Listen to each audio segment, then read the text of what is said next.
नमस्कार. अध्याय क्रमांक 11, ओवी क्रमांक 265 ते 272. त्या त्या लोकातील जे भूत मात्र रेखाटलेली ती विविध चित्र,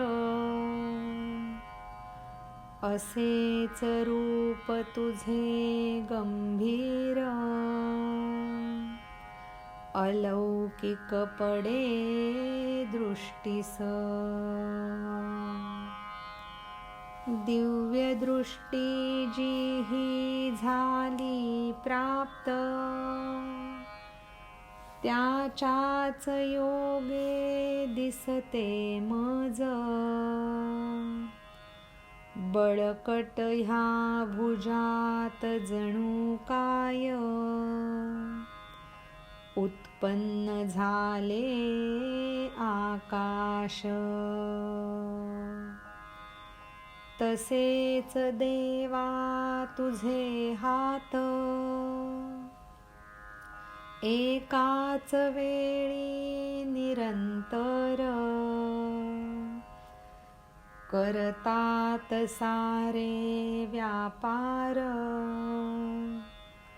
पाहतो मी ब्रह्माचा होता विस्तार, उघडे ब्रह्मांड भांडार. तसे अमर्याद उदर दिसते मज. हजारो मस्तके ही महाराज, घेतला त्याचा मी अनुभव. एकाच या विश्वरूपात कोटींहूनही अधिक. तसेच हे परमेश्वर मुखे तुझी दिसती जेथ तेथ. डोळ्यांच्या पंक्ती अनेक त्याही दिसती येथ. हे स्वर्ग वाहे पाताळ, दिशाया आणि हे आकाश. भरलेले सर्वत्र विश्वरूप दिसते आहे. रूप तुझे ऐसे व्यापक, किती जरी घेतला शोध. परमाणु इतकीही सूक्ष्म,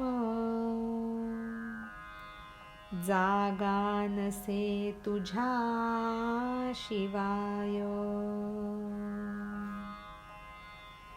अर्जुन म्हणतो, अरे श्रीकृष्णा, तुझ्या या देहावर 14 लोक चितारलेले दिसतायत. जणू काही त्या त्या लोकांमधले भूत मात्र हे विविध चित्र होऊन तुझ्या अंगावरती रेखाटलेत असं वाटतंय. असं हे तुझं गंभीर रूप अलौकिकपणे माझ्या दृष्टीला पडलेलं आहे.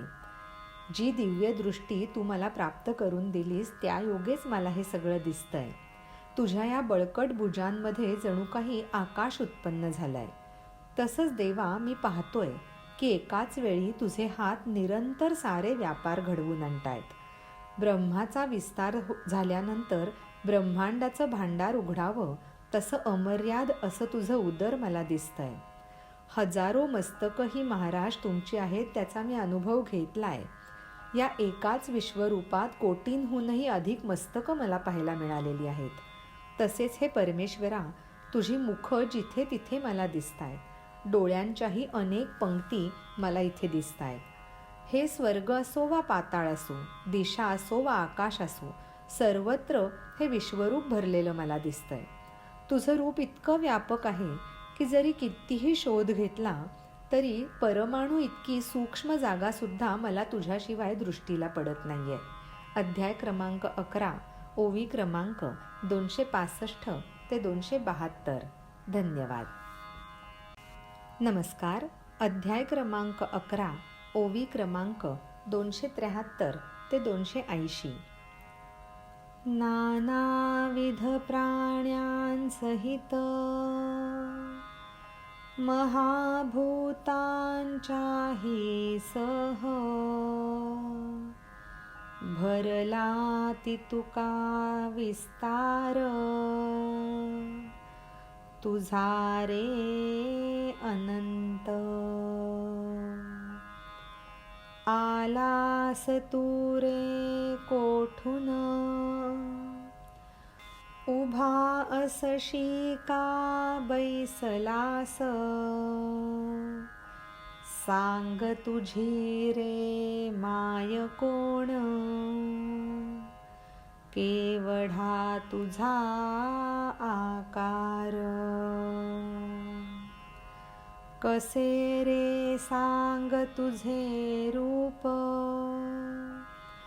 तुझ्या पल्याड आहे काय. कशावर तू रे आरूढ पाहता तुझ पडती प्रश्न. करता यावर विचार तुझ्या ठिकाणी असशी तूच. कोणाचाच तू नाहीस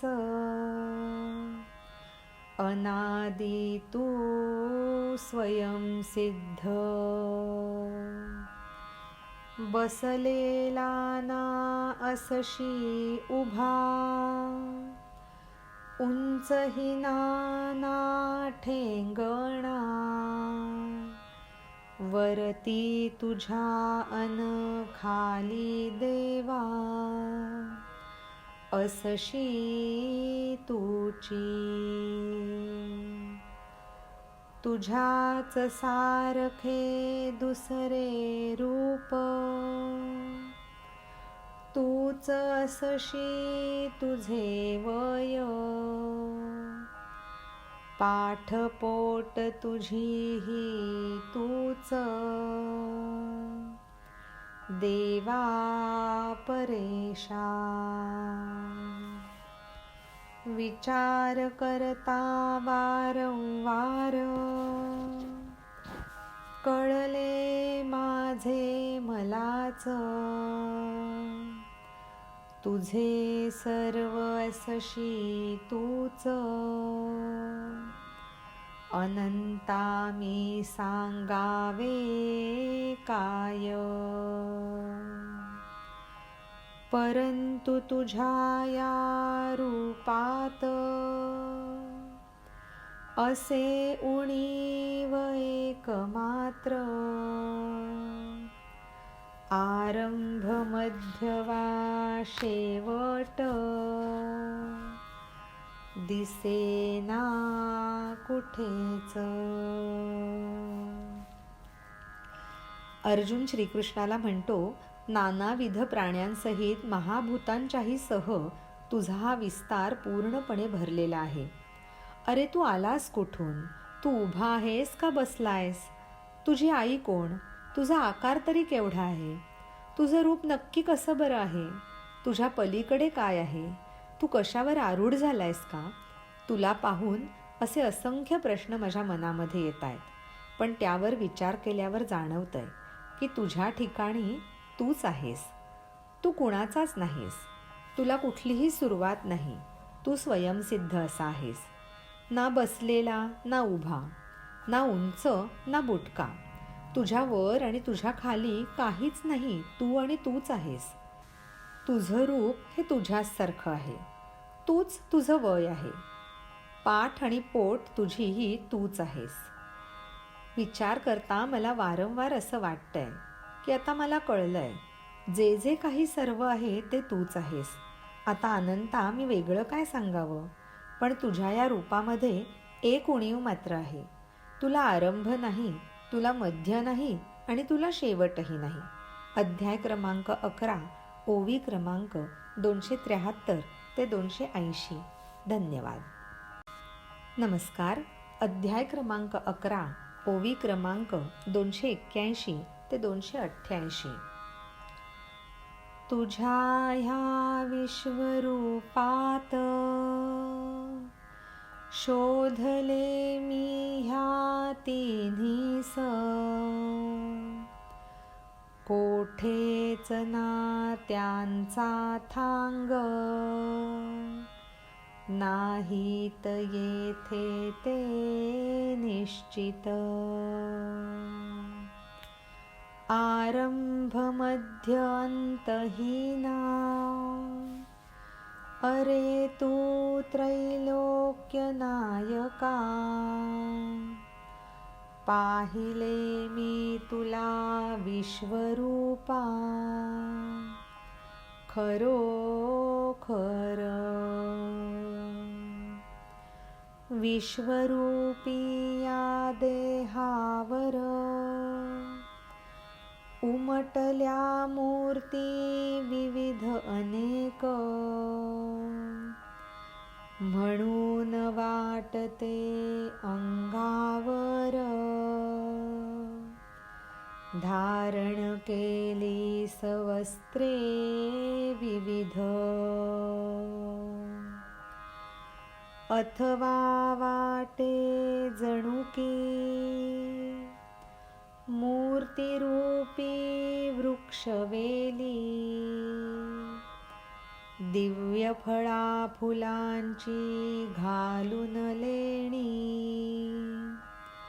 विश्वरूपी पर्वतावरी सजली. अथवा हे परमेश्वर मूर्तिरूपी लाटांचा तू सागर, अथवा मूर्तिफळांचा भार, असा तू रे असशी वृक्ष. पृथ्वीस व्यापती प्राणी मात्र, किंवा नक्षत्रे आकाशास, मूर्तींनी रे तसेच व्यापले तुझे शरीर. मूर्ती अशी की तिच्या अंगात उपजते लय पावे त्रैलोक्य, इतुकी प्रचंड एक एक, तरी केवळ ती रोमस्थान. विश्व पसारा ऐसा मांडून, विचार करता कसा तू कोण. सारथी म्हणून रथावर आहेस तू रे तोच.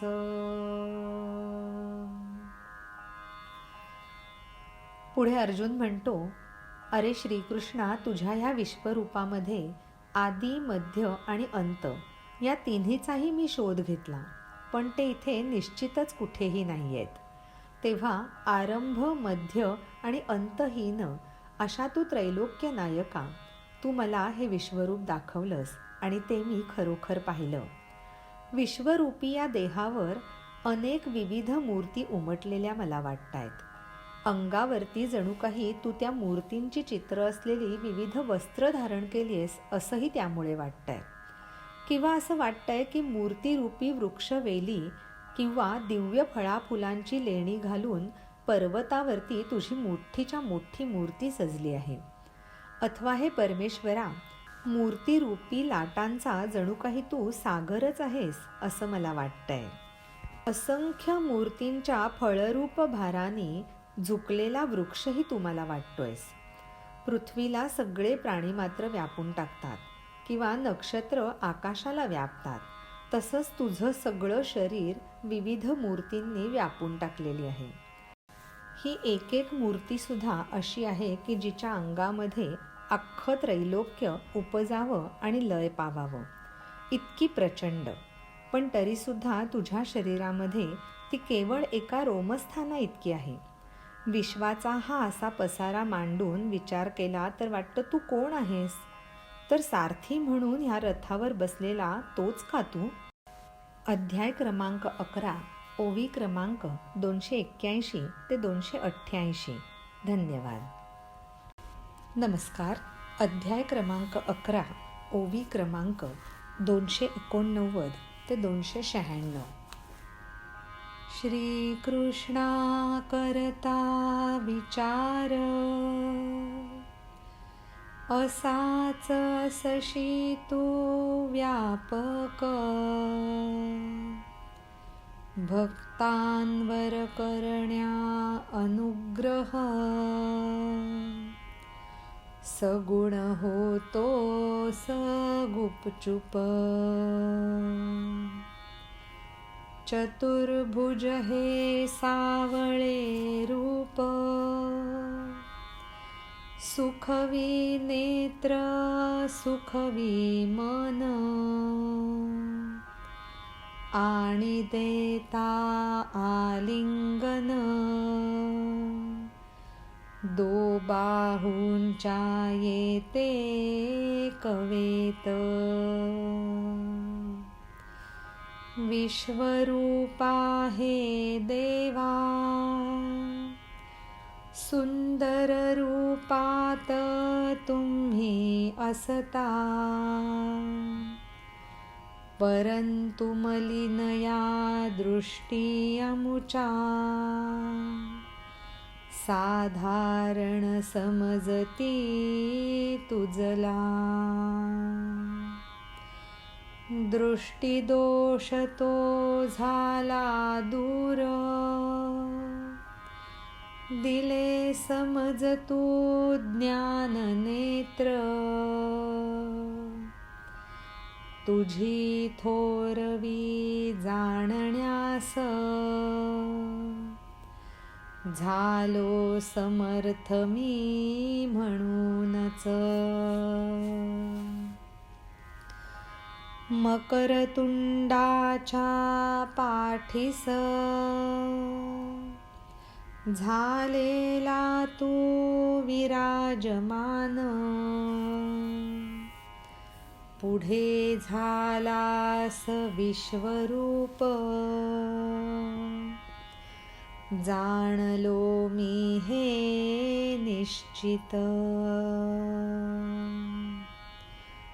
तेव्हाचा तोच हा मुकुट, मस्तकावर केला धारण, परितयाचे आकार तेज, वाटते काही विलक्षण, विश्वमूर्ती तेच ते चक्र, फिरवण्यास तू वरच्या हातात, सावरून होसी तू सज्ज, खूणती अजूनही तशीच, दुसऱ्या हाती गदाही तीच, खालील हात जे निशस्त्र, सरसावले धरण्या सावरून, रथ अश्वांचे लगाम. अर्जुन नंतर श्रीकृष्णाला म्हणतो, अरे विचार केल्यानंतर तुझं व्यापकत्व मला कळलं आणि भक्तांवर अनुग्रह करण्यासाठी तू अगदी गुपचूप सगुण होतोस हेही माझ्या लक्षात आलं. तुझं ते चतुर्भुज आणि सावळं रूप मनाला आणि नेत्रांना सुख देतं आणि तुला आलिंगन द्यायचं झालं तर ते रूपच या दोन्ही बाहूंच्या कवेत येतं. विश्वरूपा देवा, या सुंदर रूपामध्ये जेव्हा तुम्ही असता, पण आमची जी मलिन दृष्टी आहे ती तुला साधारण समजते. आता माझा हा दृष्टीदोष दूर झाला आणि हे ज्ञाननेत्र तूच मला दिलेस आणि म्हणूनच तुझी थोरवी जाणण्यासाठी मी समर्थ झालो आहे. मकरतुंडाच्या पाठीवर विराजमान झालेला तू विश्वरूप होऊन माझ्यासमोर आलायस हे निश्चित. तेव्हाचा तोच मुकुट मस्तकावर तू धारण केलायस, पण त्याचा आकार आणि त्याचं तेज आता काहीसं विलक्षण वाटतंय. अरे विश्वमूर्ती, तेच तुझं चक्र फिरवायला तू तुझ्या वरच्या हातामध्ये सावरलेलं आहेस आणि ती सज्ज झालेली खूण अजूनही तशीच मला दिसतेय. दुसऱ्या हातात तीच गदाही तू धारण केली आहेस आणि खालचे दोन्ही हात तुझे निशस्त्र आहेत. ते कशासाठी सरसावलेत तर रथाच्या अश्वांचा लगाम धरण्यासाठी.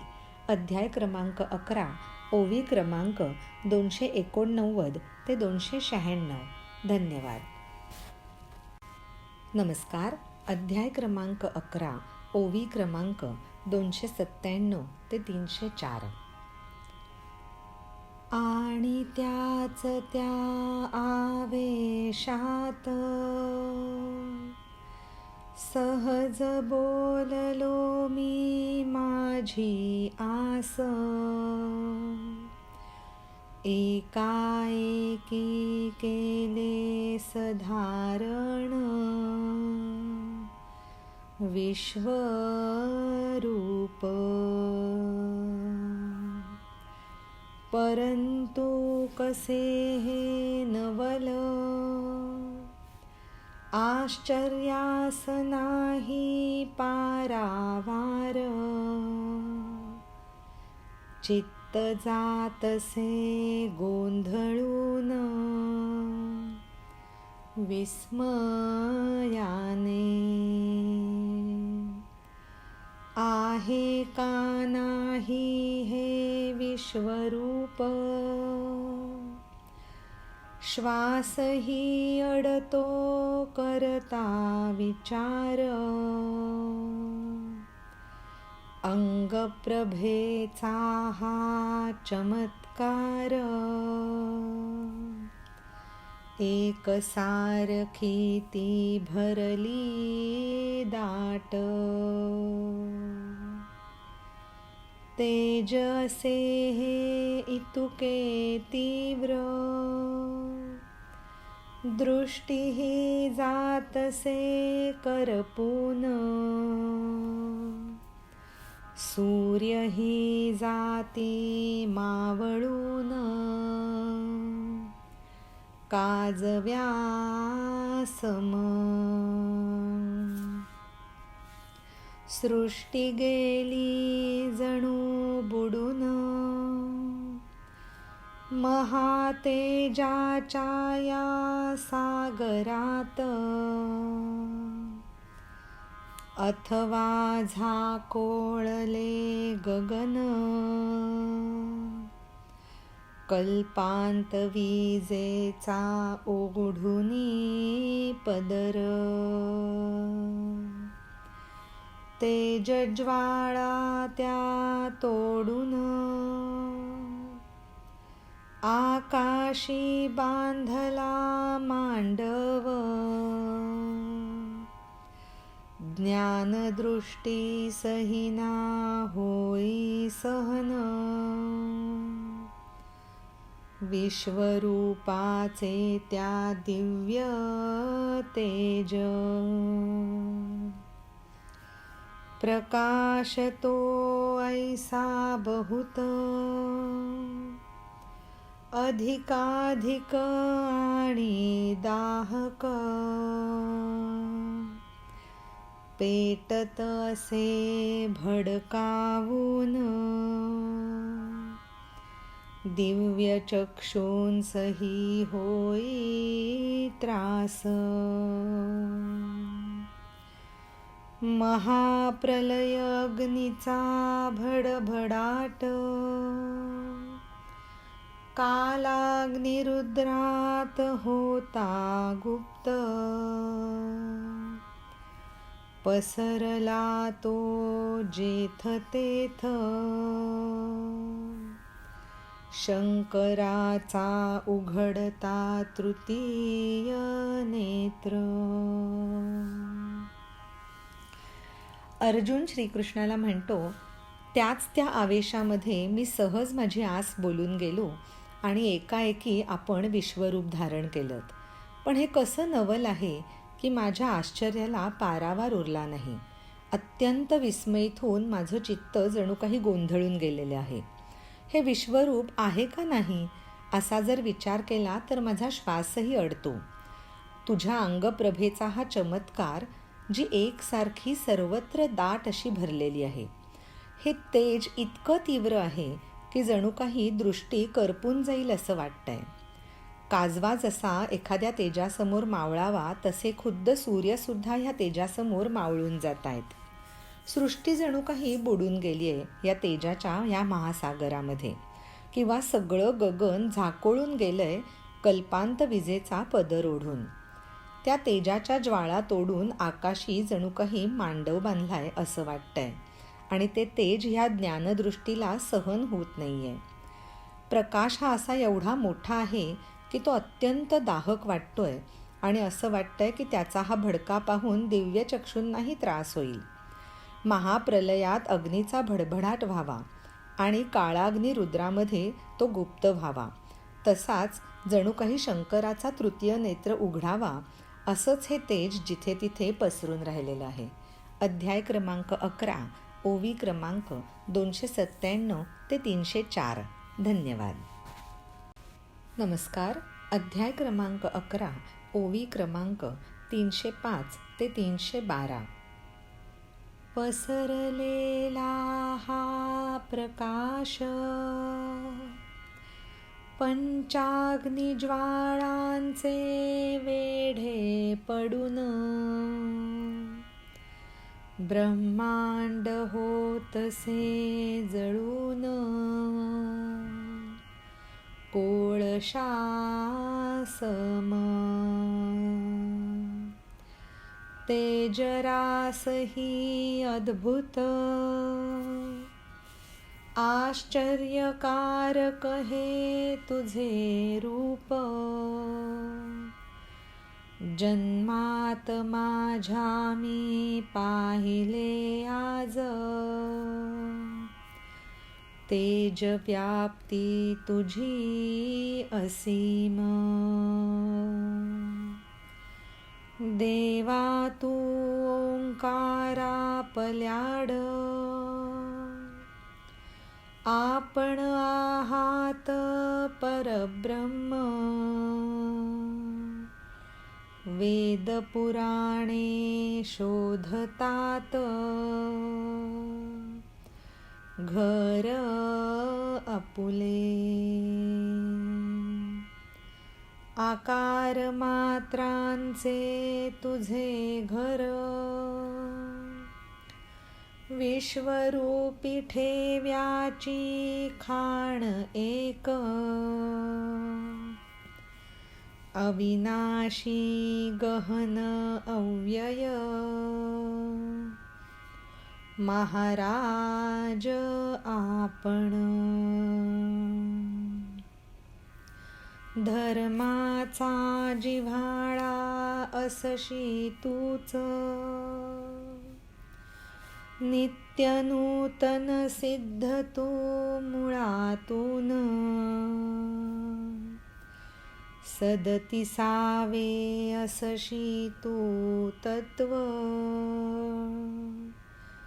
अलौकिक असा तू पुरुष.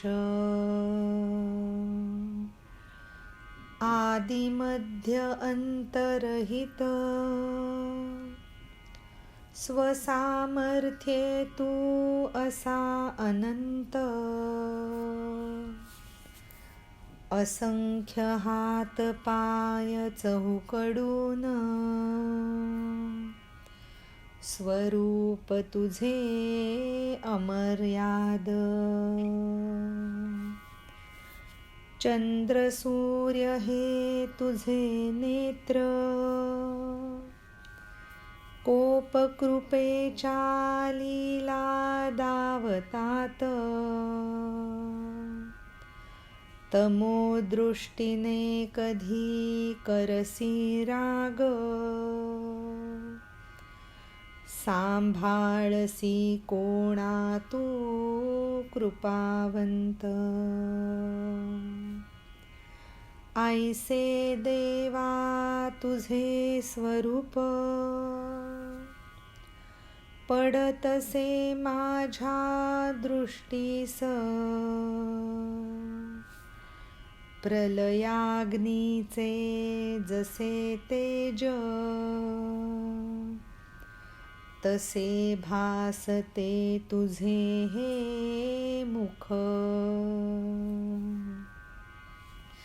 यापुढे श्रीकृष्णाला उद्देशून अर्जुन म्हणतो, हा जो पसरलेला प्रकाश आहे तो म्हणजे पंचाग्नी ज्वाळांचे वेढे पडून ब्रह्मांड कोळशासारखं जळून जाईल असंच वाटतंय.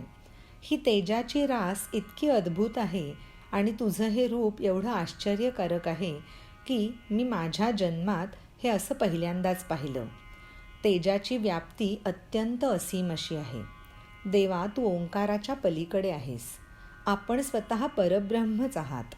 वेद आणि पुराणं आपलं घर शोधतात.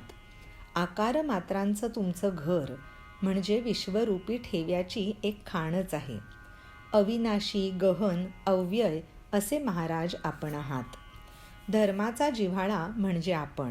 नित्य नूतन आणि मूळसिद्ध असे आपण. जणू 37वं तत्व म्हणजे अलौकिक असा पुरुष म्हणजेही आपणच.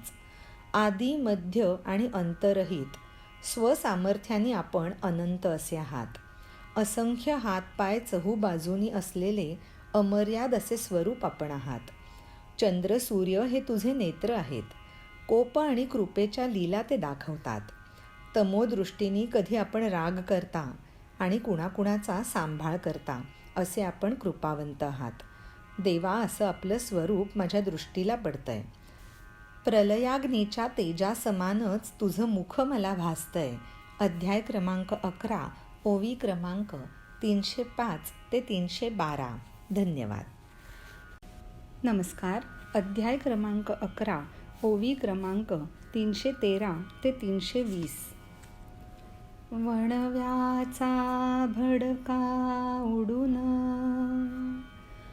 चहू बाजूनी पेटावे पर्वत. तशी लोळण घेई जीभ, दातव दाढा चाटत. तोंडातील ही सारी धग, शरीर प्रकाशाचे हे तेज.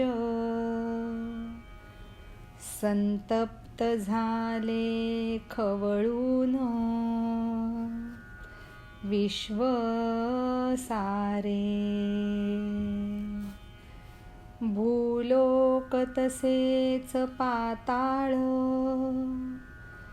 पृथ्वी अन सारे अंतराळ.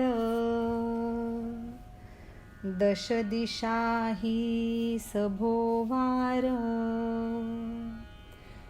तसेच दूर ते क्षितिज. व्यापतोस तू हे सर्व, पाहतो मी ते कौतुकात.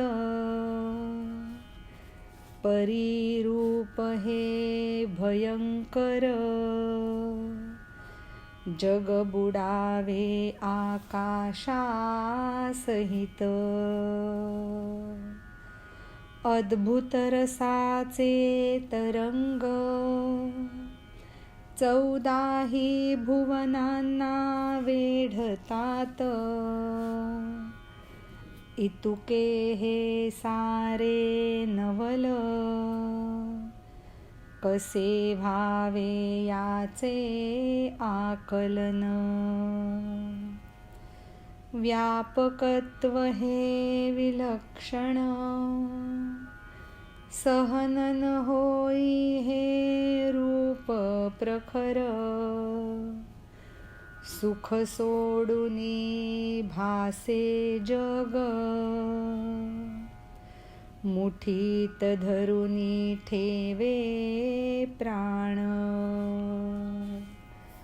देवा देखता ऐसे तुझ, भरते आले भयास. गटांगळ्या खाती तिन्ही लोक, दुःखाच्या कल्लोळात. तसे तर तू परब्रह्म, पाहता तुझ का दुःख भय. सुखकारक का नहे दर्शन, कळले आता. विश्वरूपाच्या मुखाचं वर्णन करताना अर्जुन म्हणतो, एखादा पर्वत वणव्याचा भडका उडून चहूबाजूनी पेटावा, तशीच तुझी ही जीभ मुखामध्ये लोळण घेतेय. त्या अग्नीप्रमाणेच ती पसरून दात आणि दाढा यांना चाटत सुटलीय. तोंडातली ही सगळी धग आणि शरीराच्या प्रकाशाचं हे तेज, ह्यांनी संतप्त आणि खवळलेलं हे सगळं विश्व भासतंय. भूलोक तसंच पाताळ, पृथ्वी आणि सर्व अंतराळ, दशदिशा आणि दूर दूर दिसणारं क्षितिज, हे सगळं काही तू व्यापून टाकलंयस आणि ते मी कौतुकाने बघतोय. पण हे भयंकर रूप असं आहे की त्यामुळे अख्खं जग आकाशासहित बुडून जाईल असं वाटतंय. अद्भुत रसाचे असे असंख्य तरंग जे 14ही भुवनांना वेढून टाकतायत. हे इतकं सगळं नवल आहे की ह्याचं आकलन कसं बरं होणार.